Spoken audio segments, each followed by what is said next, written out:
How do you pray for somebody who you feel has really, really harmed you? So what, it's easy to sit there with the anger and the toxicity and the bitterness? That's easy? Oprah and her mom didn't have the best relationship. She left little Oprah behind in Mississippi when she moved to Milwaukee. You have in your own mind what a mother should be and what you wanted your mother to be.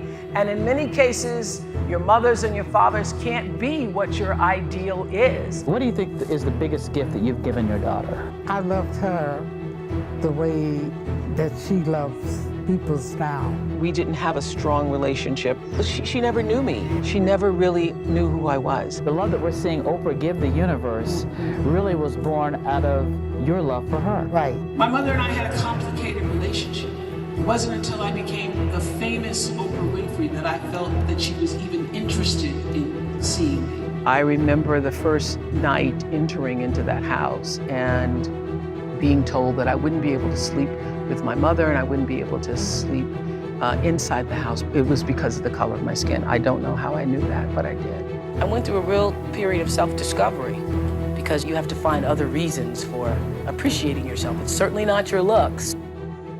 My grandmother was a maid. That's all she ever knew. Many times my grandmother would whip me with switches. She would braid the switches together and I'd get a whipping. And then in the middle of whipping me, she'd say, "Stop your crying, stop your crying." And I'd get whipped until I would stop crying.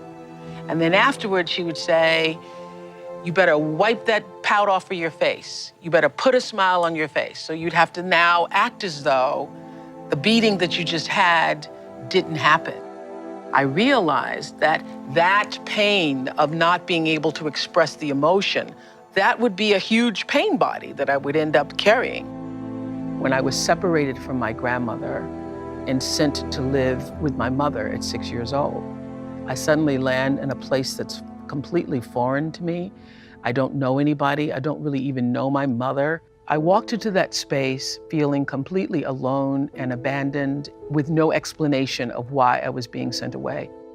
I remember the first night entering into that house and being told that I wouldn't be able to sleep with my mother and I wouldn't be able to sleep inside the house, but there was a little foyer porch before you actually got inside the house. And I was put outside to sleep there. I later realized it's because it was the color of my skin. And my mother was boarding with this very light-skinned black woman who could pass for white. And I could tell instantly when I walked in the room that she didn't like me. It was because of the color of my skin. I don't know how I knew that, but I did. Years later, Oprah continues to be judged and criticized for her appearance. The new assistant news director came to me and said, "You know, your hair is too long, it's too thick, your eyes are too far apart, your nose is too wide, and your chin's too long, and you need to do something about it." I went through a real period of self-discovery because you have to find other reasons for appreciating yourself. It's certainly not your looks. My name is Oprah Winfrey. Oprah, spelled O-P-R-A-H, and if you noticed, it's Harpo spelled backwards. So this show that just getting underway nationally. Mm-hmm. It's going to do, it'll do well. And if it doesn't? And if it doesn't, I'm not defined by a show. You know, I think we are defined by the way we treat ourselves and the way we treat other people. You know, it would be wonderful to be, you know, acclaimed as this, you know, talk show host who's made it. That would be wonderful. But if that doesn't happen, there are, you know, other important things in my life. The moment I did that talk show, I felt like, oh, I can be myself. I felt like this is what I'm supposed to do. And that was August 14th, 1978. And that was the beginning of fulfilling the calling. My mother and I had a complicated relationship. It wasn't until I became the famous Oprah Winfrey that I felt that she was even interested in seeing me. I knew Oprah was going to be something. What do you think is the biggest gift that you've given your daughter? I loved her the way that she loves people now. My mother, she never knew me on this side. She never really knew who I was. And I realized that I was the kind of child who was always searching for love and affection and attention and somebody to look at me and say, yes, you are worthy. Oprah and her mom didn't have the best relationship.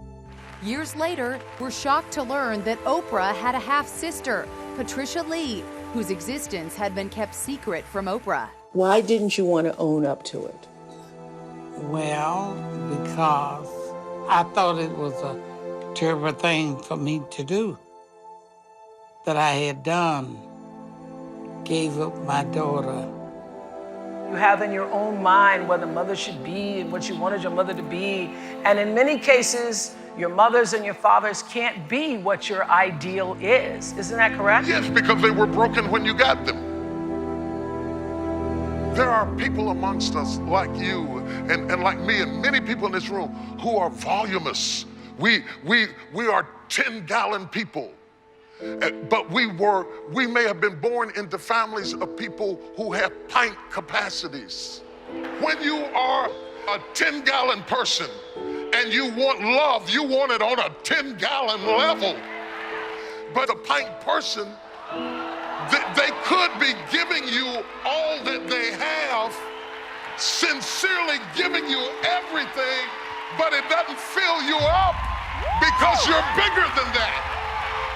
But you must realize some people, that's all they got. 5 years later, Oprah is forced to confront her mother.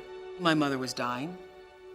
I got a call from my sister that she thought it was the end. So I hopped on a plane and I surprised my mother. And she's like sitting in this little room. It's like 80 degrees and she just watches TV all day. I sat with my mother and I said, I don't know if you're gonna make it. Do you think you're gonna make it? And she said, I don't think I am. And I had a conversation with her about what that felt like. I started telling all the people who cared about her, if you want to say goodbye, you should come and say goodbye. And then I left, and I left knowing that that was going to be the last time. The next day, I had a bunch of meetings in California, and I canceled all of those meetings, and I went back to Milwaukee because I felt like I had not closed it. I wanted to make sure that I said everything I wanted to say. So I went back, and I waited for a way to say what I wanted to say. And I was praying for a way in, and I just walked in with my iPhone, and something said, voice said, play some music. So I started playing some music, and I could see that it opened her a little bit, because my mother's been a very closed down person. And I could see that the music gave me an opening to say what I needed to say. And what I said was, thank you. As a young girl, having a baby, no education, 17, you get pregnant with this baby. Lots of people would have told you to give that baby away, and you didn't do that. And I know that was hard, and I want you to know that no matter what, I know that you always did the best you knew how to do. I thank you for being the mother that you knew how to be, even though many times it wasn't what I thought I needed. And I want you to know I bless you and I give you peace, and I want you to go in peace and to know I love you.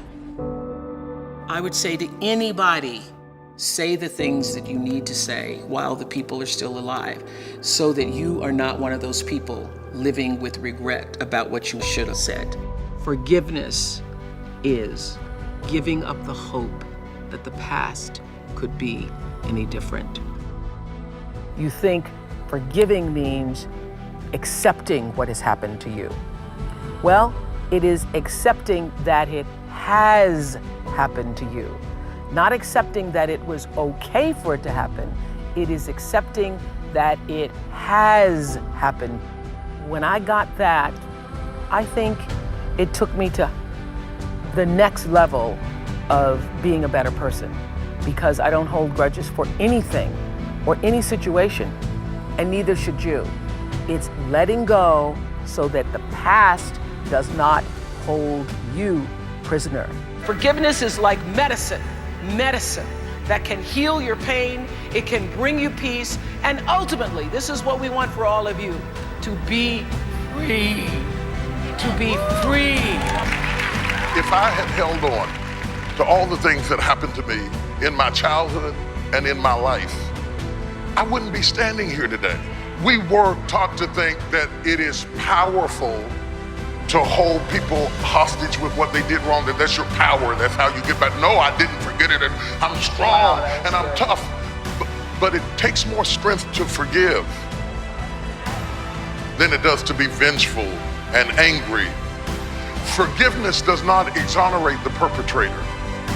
It does not justify their behavior. Forgiveness is a gift you give yourself.